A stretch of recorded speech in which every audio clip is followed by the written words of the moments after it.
Hi hello friends, ಎಲ್ರಿಗೂ ನನ್ನ ನಮಸ್ಕಾರ. ನಮ್ಮ ಅಡುಗೆ ಮನೆಗೆ ಸ್ವಾಗತ ಸುಸ್ವಾಗತ.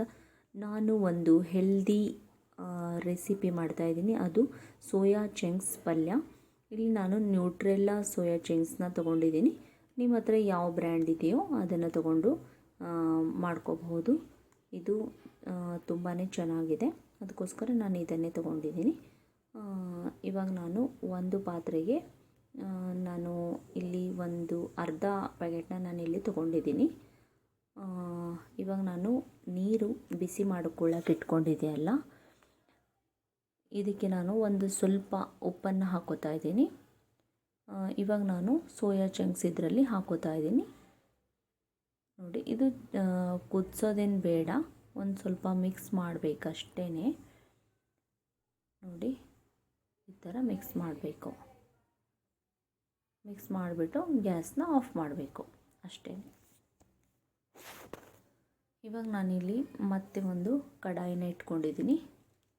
ಅದಕ್ಕೆ ನಾನು ಎಣ್ಣೆ ಹಾಕೋತಾ ಇದ್ದೀನಿ. ಒಂದು 2 ಚಮಚ ಎಣ್ಣೆನ ನಾನಿಲ್ಲಿ ಹಾಕ್ಕೊಂಡಿದ್ದೀನಿ. ಈ ಕ್ವಾಂಟಿಟಿಗೆ ಇಷ್ಟು ಎಣ್ಣೆ ಸಾಕು, ಜಾಸ್ತಿ ಎಣ್ಣೆ ಹಾಕೋ ಅವಶ್ಯಕತೆ ಇಲ್ಲ. ಇವಾಗ ನಾನು ಇದಕ್ಕೆ ಒಂದು ಅರ್ಧ ಚಮಚ ಸಾಸಿವೆನ ಹಾಕೋತಾ ಇದ್ದೀನಿ. ಆಮೇಲೆ ಇದಕ್ಕೆ ಒಂದು ಅರ್ಧ ಚಮಚ ಜೀರಿಗೆ ಹಾಕೋತಾ ಇದ್ದೀನಿ. ಇವಾಗ ನಾನು ಇಲ್ಲಿ ಒಂದು ದೊಡ್ಡದು ಈರುಳ್ಳಿನ ಸಣ್ಣದಾಗಿ ಹೆಚ್ಕೊಂಡಿದ್ದೀನಿ, ಅದನ್ನು ಹಾಕೋತಾ ಇದ್ದೀನಿ. ಇವಾಗ ಚೆನ್ನಾಗಿ ಫ್ರೈ ಮಾಡ್ಕೋಬೇಕು.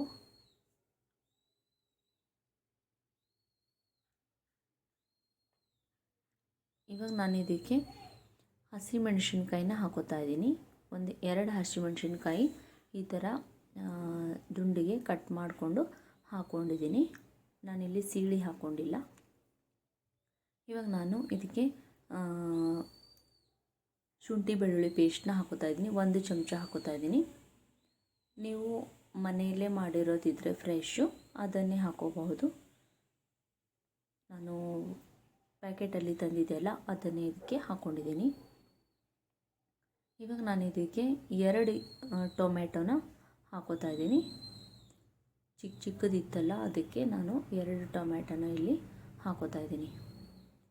ಇದಕ್ಕೆ ಚೆನ್ನಾಗಿ ಫ್ರೈ ಮಾಡಿ ಆಮೇಲೆ ಇವಾಗ ಇದಕ್ಕೆ ಶೇಂಗಾ ಚಟ್ನಿ ಪುಡಿ, ಆಮೇಲೆ ಒಂದು ಸ್ವಲ್ಪ ಅಚ್ಚ ಖಾರದ ಪುಡಿ, ಅರಿಶಿಣ, ಆಮೇಲೆ ಕೊತ್ತಂಬರಿ ಪೌಡ್ರು, ಗರಂ ಮಸಾಲ, ಆಮೇಲೆ ರುಚಿಗೆ ತಕ್ಕಷ್ಟು ಉಪ್ಪು, ಇಷ್ಟೆಲ್ಲ ಹಾಕಿಬಿಟ್ಟು ಇವಾಗ ಚೆನ್ನಾಗಿ ಮಿಕ್ಸ್ ಮಾಡ್ಕೋಬೇಕು.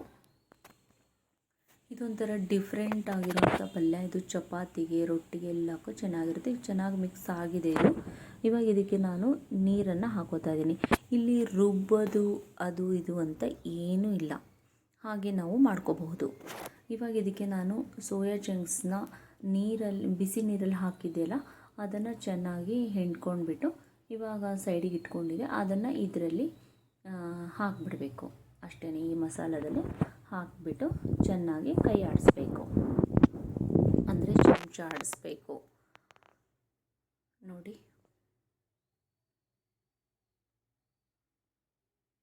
ಇವಾಗ ಇದಕ್ಕೆ ನಾನು ಹಾಲಿನ ಮೇಲಿರೋ ಅಂಥ ಕೆನೆ ಇರುತ್ತಲ್ಲ ಅದನ್ನು ಇದಕ್ಕೆ ನಾನು ಸೇರಿಸ್ಕೊಂಡಿದ್ದೀನಿ. ನೋಡಬಹುದು ನೀವು, ಇದರಿಂದ ಟೇಸ್ಟು ಅದ್ಭುತವಾಗಿ ಬರುತ್ತೆ. ನೀವು ಒಂದ್ಸರಿ ಈ ಥರ ಟ್ರೈ ಮಾಡಿ ನೋಡಿ ಫ್ರೆಂಡ್ಸ್. ಇವಾಗ ಇದು ಆಗಿದೆ. ಇವಾಗ ನಾನು ಗ್ಯಾಸ್ನ ಇಲ್ಲಿ ಆಫ್ ಮಾಡ್ಕೊಂಡಿದ್ದೀನಿ.